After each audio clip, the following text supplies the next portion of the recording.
crisis like this, how they're protecting their downside and making the most of it, you want to listen in on Susan Bryant. She's been managing the wealth portfolios of some of the richest Australians. I'm talking multi-generational, dynastic, high net worth private offices. Whew, that was a mouthful. Anyway, she's awesome. She knows what she's doing, and she has a very different approach than what I would say you're going to get from the vast majority of financial advisors out there. Before we get to Susan, a little bit of context. So you're about to sit in on a session from one of our crisis reinvention team, but let me give you some quick context. When COVID started to seriously impact businesses, we mobilized experts from within the Dent community to be able to help business leaders like yourself navigate the difficult decisions across a variety of topics, including how to access finance and grants, to cash management, to human resource law, to marketing and sales strategies, to cool tools and tech that you can use from home, through to high stakes leadership, health, wellness, stress management, not just for yourself, but for your team, and look, a whole lot more. For the full schedule, with more being added every week, visit dent.global/reinvent, and we hope you find it a useful resource. All right, let's do this. Hi, my name's Susan Bryant. I've been a financial advisor for over 30 years. I started in the industry before the 87 share market crash, and I worked right the way through, including the GFC. And in fact, it was the way markets unfolded during the GFC that prompted me to start my own practice, Seeds of Advice. So I have put together a presentation with some tips and traps and some information that may be of value to you as you work through these difficult times as well. Let me see if I can just open that for you. So what we're talking about today is going to be about how to future-proof your family legacy, and also how to build and protect family wealth in tough times, such as we're seeing at the moment. As I said, working through 30 years, I've spent more than 15 years of that time working with hundreds of farming families, and then I had a further decade in private wealth management in Sydney and in Brisbane, working with some of Australia's wealthiest dynastic families. Before we go any further, though, my lawyers tell me that I need to walk you through this disclaimer. So as a licensed financial advisor, what I'm doing in this presentation is giving you lots of general advice. I can't possibly know what your personal situation is, so this is just general advice. If any of this piques your interest, or if there's anything that you would like to act on, I absolutely urge you to take some personal advice before you enact any of this. So let's talk about what we're going to cover today. So some of the things I thought I would talk about are what you should be doing right now, how to understand where you are right now, what's happening with your super, what's happening with your investment portfolios, including should you be cashing out now. The other thing is we're going to talk about how to take opportunities that come out of markets like this. Wherever there's crisis, there's always opportunity, so we'll touch on that. Then I want you to switch your thinking a little bit more long term and think about what your legacy will be and how you could protect that. Then a big one for me is what are the consequences for you and your family if you do get this wrong? And then lastly, what you should be doing to manage the risk of this happening again to you at a future time. I've also put together some frequently asked questions that I've heard from my clients over the years, and I'll answer those as well. So, what are we looking for when we're looking at our super and our investment portfolios? How your super or your investment portfolios will be reacting to the markets at the moment will depend entirely on how much exposure do they have to any one concentrated risk. By risk in this context, I mean volatility. So volatility is the movement between the peak of an asset price and the trough or the bottom of an asset price. So markets go up and down constantly in value. You can actually measure that space between the bottom of the market and the top of the market, and you can quantify that and put a number around it. So, for instance, that space from top to bottom for cash is about 3%. The space from top to bottom of the peak and trough for shares is about 18%. So you can see the difference there. But why does that matter? Well, we all understand the risk-return payoff. That is, the old axiom, the more risk you take, the more return you should expect. And that really comes from a comment or a remark made by a Nobel Prize winning economist called Harry Markowitz. Harry Markowitz said, Diversifying sufficiently amongst uncorrelated risks can reduce portfolio risk towards zero. Towards zero. Now, that's pretty powerful.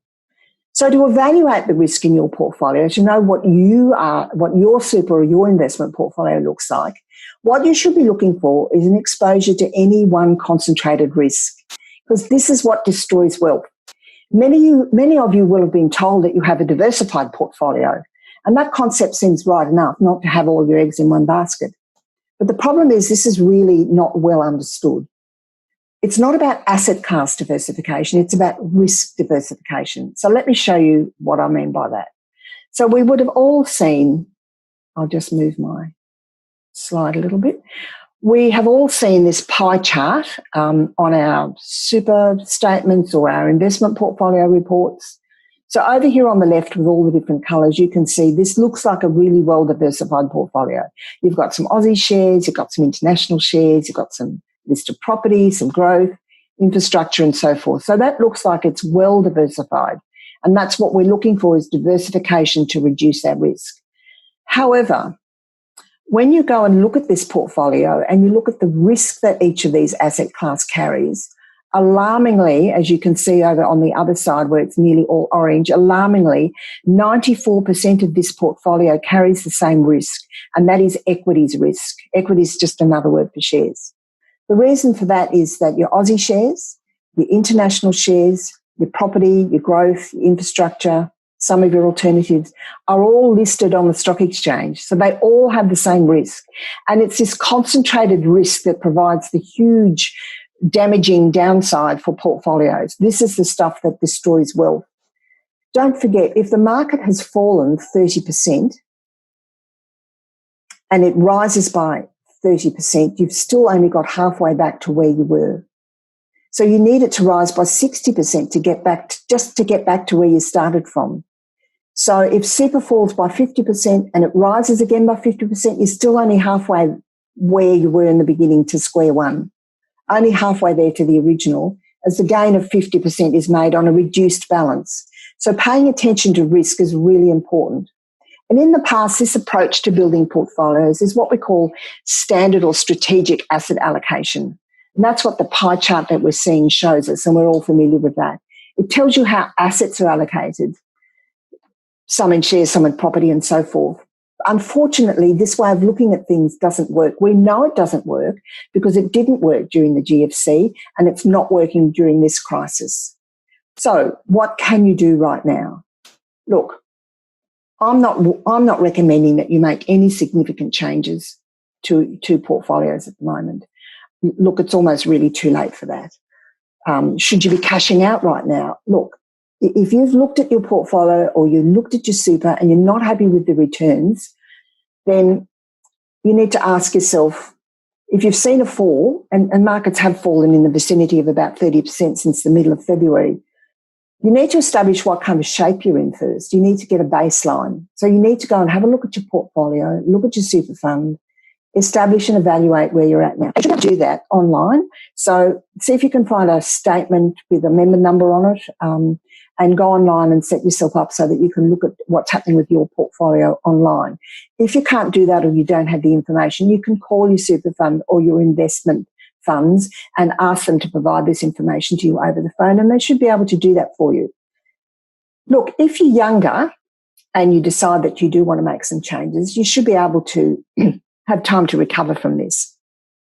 But honestly, if you're, I would say 45, 50, somewhere in that age group or older, you've got only another 10 to 12 years before this market cycle repeats itself again. And in that time, you're right at the door of retirement or thinking about making a change to the way you work and perhaps looking at financial independence and making a choice about how you continue to work. So for people, if you're in that age group now, then you're really going to have to consider a new plan for after this, because what's happening now is not going to get you to where you need to get to. So this is important stuff. If you're in an industry super fund, let me say to you, I think you need to be extra vigilant about what's happening in there. The reason for that is that many of them are doing a good job, but many of them also rely on what we call infrastructure assets to boost their performances. So infrastructure assets are things like bridges and tunnels and airports, and those things are notoriously difficult to value. So your shares and property and that sort of thing, there are daily valuations of that. You can see on the share market every day what your share investments are worth. You can see every day on realestate.com what the houses or commercial properties in your area are worth. But for bridges and tunnels and airports, it's really difficult. I mean, it's not like you can look at your neighbour and see what they sold their airport for. So these things, because they're difficult to value, they are valued very infrequently, and typically the valuation cycle is about 3 years. So it's highly likely that your industry super fund may be telling you that the valuation of those infrastructure assets are what they were maybe 3 years ago, and clearly that won't be the case. Coupled with that is the pressure that they're starting to be under. As people start to think about accessing their super and drawing money from it, those funds will have to be cashed up. They'll have to be quite illiquid to be able to pay their members out this money that's coming. And they're talking about it's possible that up to $27 million could be taken from super funds over the next couple of months. So that's 27 billion. So it's important that you understand what's happening within those super funds and that you evaluate for yourself by finding out just what kind of exposure your super fund has got to those sorts of assets. UniSuper and AusSuper have just downgraded. They've revalued out of cycle. They've revalued their infrastructures assets, and they've downgraded the value of their funds by about 7.5%. So this stuff will have an impact on the value of your super if you're in an industry super fund. Now, the government has announced a raft of changes around income support for Australians during this time, and one of those changes is allowing access for any Australian, regardless of age or stage, to their super. Now, this is brand new legislation, so I'm going to refer to my notes here to make sure that I get this correct. Should you access your super? Look, I don't know your personal situation, but I do know a few things. Number one, this should be an absolute last step. Go through all your other options before you think about accessing your super. But let me also say this. If you are going to access your super, you should access the full amount. So you're able to take up to $10,000 in this financial year, that is before the 30th of June, and then a further $10,000 in the next financial year, that is from the 1st of July. Now, if you don't take the full amount, say you only take $5,000, and then later you find you need more, you can't come back and get another go at it. So you are much better off taking the full amount now, whether you think you might need that full amount or not. The reason is, if it turns out that you don't need that full $10,000, you can recontribute it back into your super fund. So you're better off taking the full amount, deciding how much of that you need, and then putting the rest back into your super fund. And that's completely allowable under the rules at the moment for this. So to actually apply to withdraw from your super, you need to consider all your options before you do that. And you need to link your MyGov account with your ATO account. So do not apply directly to your super fund to do this. They're not handling this. This is an Australian Tax Office initiative, and so that is the route or the path that you need to take to access your super. So go to your MyGov account, link your ATO account to your MyGov account, and there'll be instructions in that app to show you just how to go about this application process, which could take a few weeks. So longer term though now, how do you protect yourself from future crises like this? So we've talked a little bit about some of the short-term stuff you should be doing. First of all, apprise where you are at the moment, evaluate the situation, you find out what's happening with your super and your investment portfolio.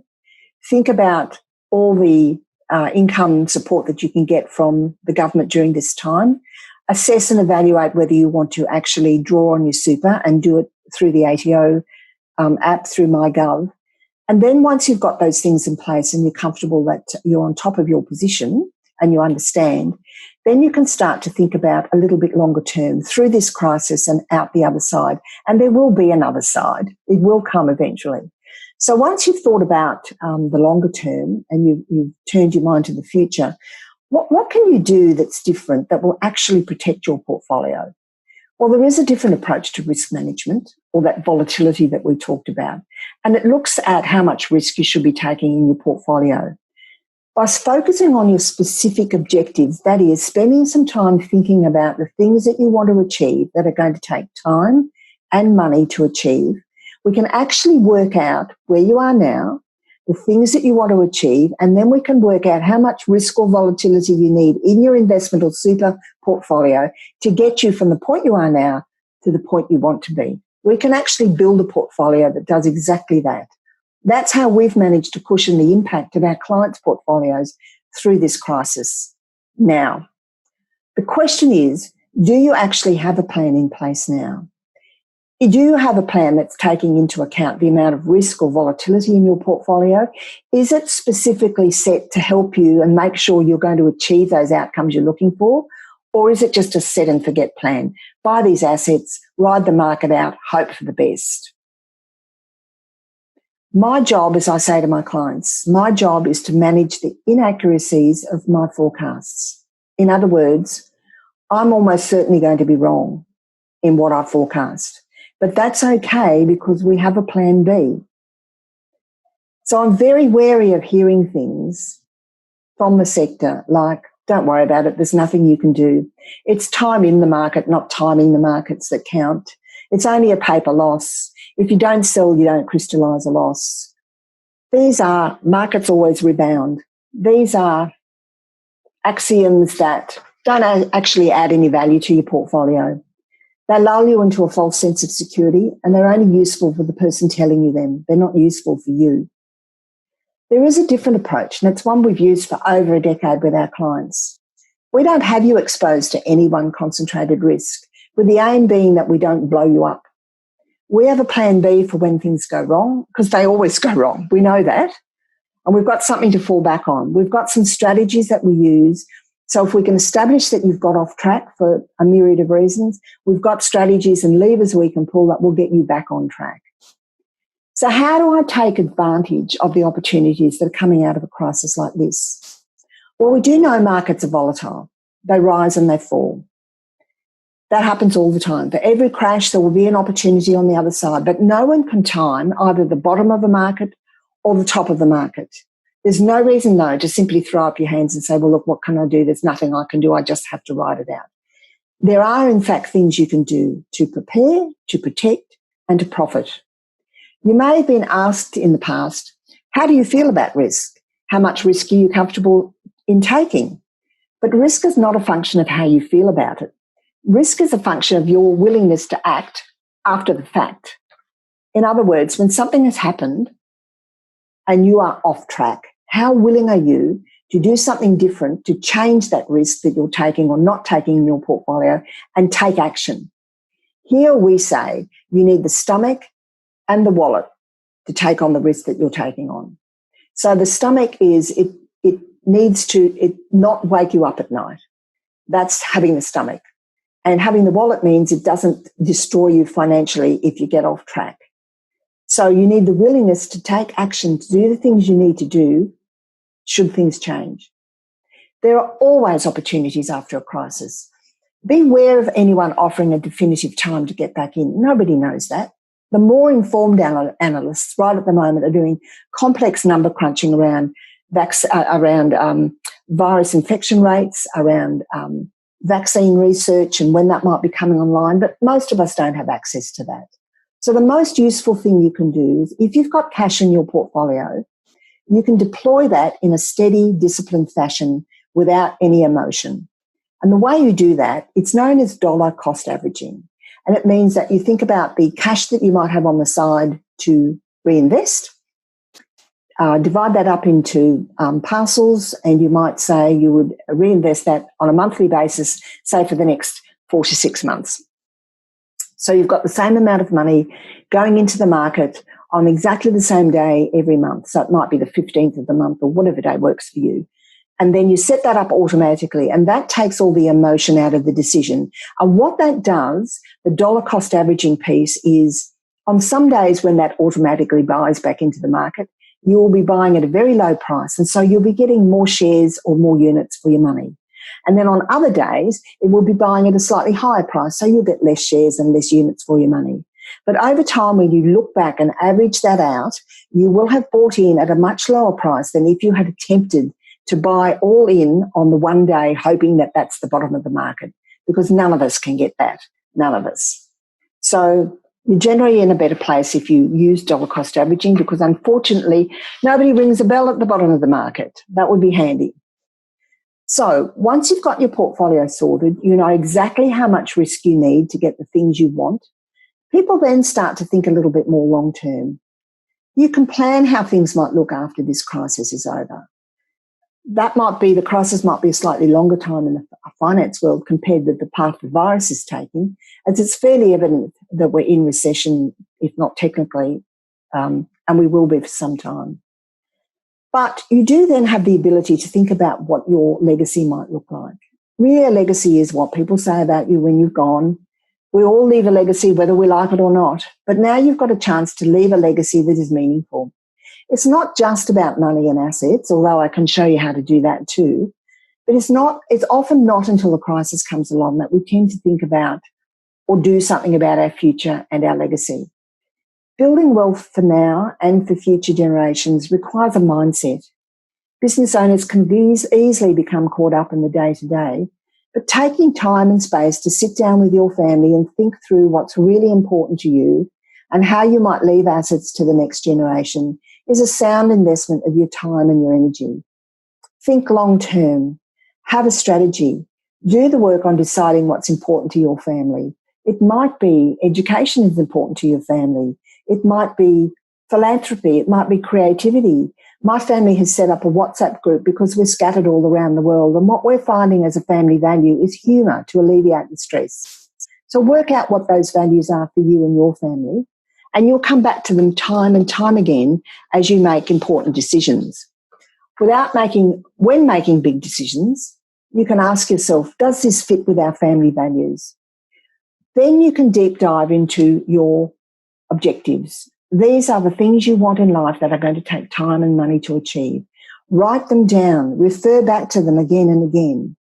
If you're spending more time together as a family, this is an ideal time to be thinking about what if you weren't there to make a decision. Get proper specialised estate planning advice during this time, preferably in collaboration with your other advisors so they're all on the same page. Think about updating wills, including testamentary trusts to protect assets. Think about enduring powers of attorney for you and your partner. Think about guardianship orders for your children. Think about all of these things, and then also think about the real message of your legacy. What would you want your children to hear from you? What would you tell your partner? I've got a little handout at the end that might help you to have that conversation, and it's free, and it'll show you how you can craft those really personal messages that can sit alongside a will. I've also had a number of questions that clients have asked me over the years, so I thought I might just answer some of those. One of the most frequently asked questions I hear is, how can I find out what's happening with my super? So, as I said earlier on, find a statement. See if you can find a member statement on your super and then sign up online to get access to your information. Super funds can also answer a lot of questions over the phone. So once you've got that information, how can you see if you're on track? You can see if you're on track very quickly. Very quickly go online, look at your statement, make sure it's up to date, order one if it's not up to date. Look at what your losses have been, see what your exposure to equities is using that pie chart and add up all those different assets. Then you can extrapolate that out to see what your super or your investments might look like over 15, 20, 30, even 40 years. There's loads of calculators online that you can go and look at and use, and there's lots of them available. One that I particularly like is one by Money Smart. So what if you're off track? What if the answer you get is not satisfactory? So when you're looking at your super, you might see something like this come up on one of your calculators. So let me tell you about some of the assumptions I've made on this slide. This is for someone who is age 30. Their current super balance is about $100,000. I've assumed a return rate of 4.8% going forward, and I've assumed a tax rate in the super fund of 6.5%, and also that they'll be retiring at age 67.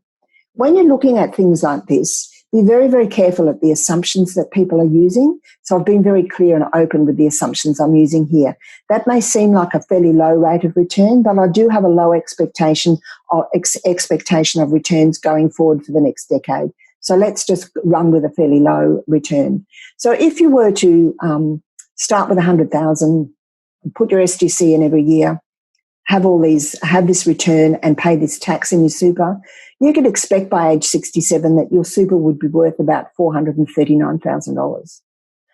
So what if you were to take the 2 bites at super that the government's allowing you to do? So you could take 10,000 this financial year and another 10,000 in the next financial year.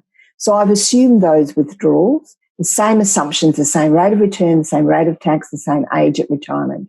And the difference is that this super fund would now only grow to about $417,000.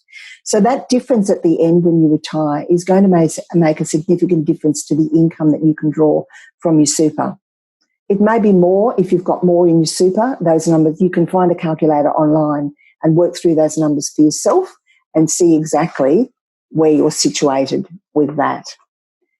One of the great places to go and get information is this site. It's an ASIC site. It's called moneysmart.gov.au.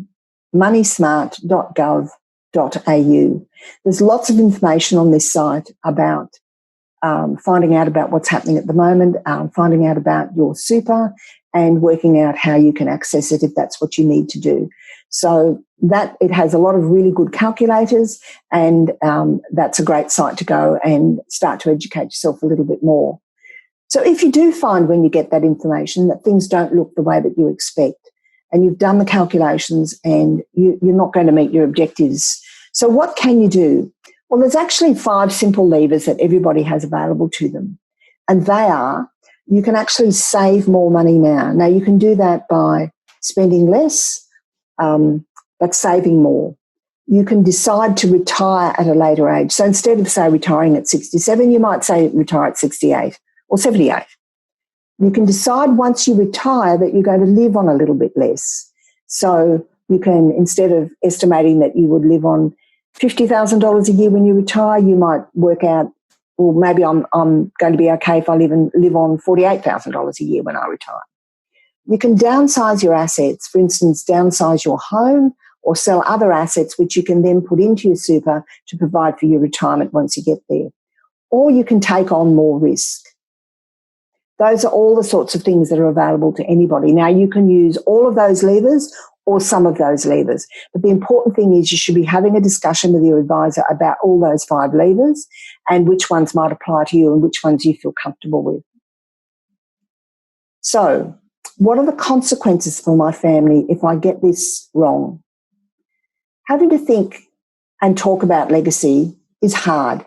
In fact, one of the best predictors of success in this space is starting early. The lesson here might be that life has a funny way of surprising you. And the hardest time to try and deal with a problem is while you're right in the middle of it.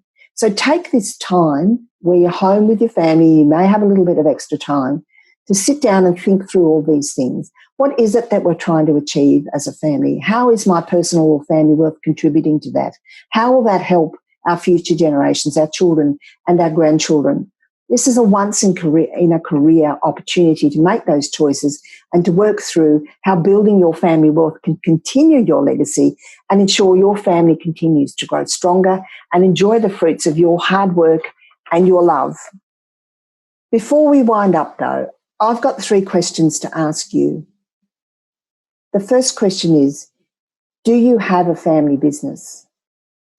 The second question is, are you intending to hand that on to the next generation? And the third question is, are you comfortable that you've done everything possible to grow and protect that family legacy? To assist in answering those questions and to help you have these conversations, a little bit of something to go on, please contact me by email, and I've got this little handout that you can work through that will allow you to think about, it's what I call my legacy notes. It allows you to think about and write down what kind of messages you want your children to remember. It allows you to talk to your spouse about what's really important about them to you.